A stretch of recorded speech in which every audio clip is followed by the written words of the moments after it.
Hands Family. Assalamualaikum warahmatullahi wabarakatuh. Selamat datang kembali di channel Hands Family. Di video kali ini, Hands Family akan memberikan tutorial cara membuat buket bunga dari kain flanel.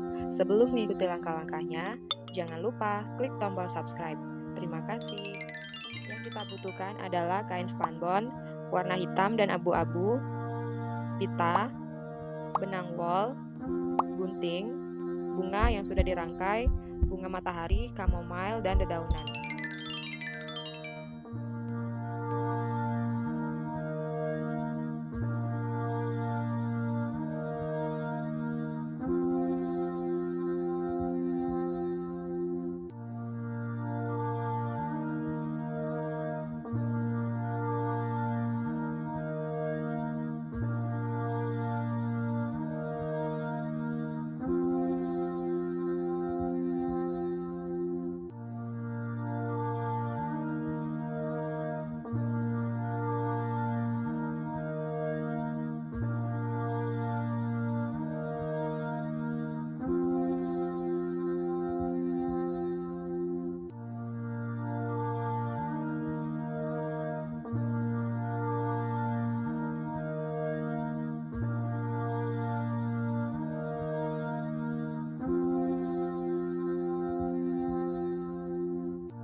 tutorial kita kali ini.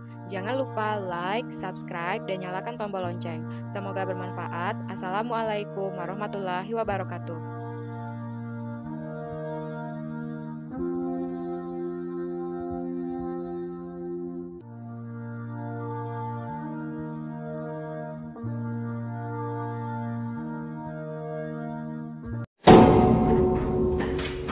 Hands family.